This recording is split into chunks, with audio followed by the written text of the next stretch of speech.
Guys अहिलेसम्म चाहिँ हामीले पानी चाहिँ भेटेको थिएनौँ र त्यहाँ पछाडि म चाहिँ यता पानी भेटे पनि नभेटे पनि अब पूजा त गर्नु पर्यो। यत्रो टाढा आइसकेपछि पूजा नगरी जान त मिलेन र त्यसको लागि मैले चाहिँ अब पूजाको सामानहरू सबै थोक केरी बेगमा हालेर लिएर आएको थिएँ, थाल पनि। र अब टाढाबाट आउँदाखेरि थालमा हालेर पूजाको सामानहरू लिएर आउन त मिल्दैन, अब हामी गाडीमा आएका तै पनि। र केरी बेगमा सबै थोक थालहरू सबै थोक हालेर लिएर आएको थिएँ र अहिले चाहिँ यहाँ म अब पूजा गर्नको लागि सबै सामानहरू थालमा निकाल्दैछु, दियो बाती सबै धुपकाठीहरू।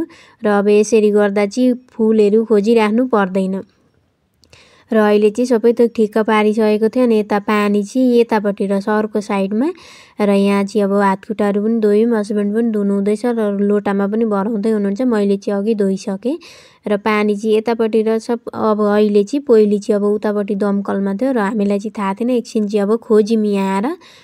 र अहिले चाहिँ अब पानी सानी पनि भेट्यो र पूजाको पनि सबै थालमा मैले जोगाडहरू गरिसकेँ। अब चाहिँ हामी पूजा गर्न जाँदैछौँ र मन्दिर चाहिँ आज साँच्चै नै गाइस एकदमै खाली खाली थियो र त्यसरी मान्छेहरू चाहिँ कोही पनि हुनुहुन्न थियो।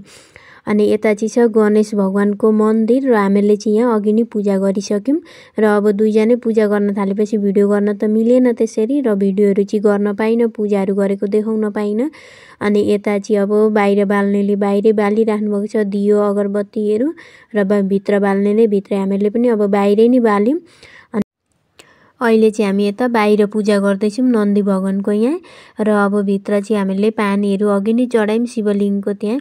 र यता चाहिँ छ शिवजीको मन्दिर र आज चाहिँ अब एकदम खाली खाली छ। अस्ति नै एकपल्ट आउँदा चाहिँ भित्रपट्टि भिड थियो र आज चाहिँ अब खाली खाली थियो भनेर पूजाहरू पनि आरामसे नअत्तालिकन राम्रोसँग गरेर निस्केर अनि अहिले चाहिँ यता हामी बाहिर पूजा गर्दैछौँ। र यता बाहिरपट्टि चाहिँ अब लस्कारै भनौँ न 3 कोठा छ र हनुमान भगवानको मन्दिर, शनि भगवानको अनि विश्वकर्मा भगवानको मन्दिर र हामी चाहिँ अब यतै पूजा गर्दैछौँ अहिले।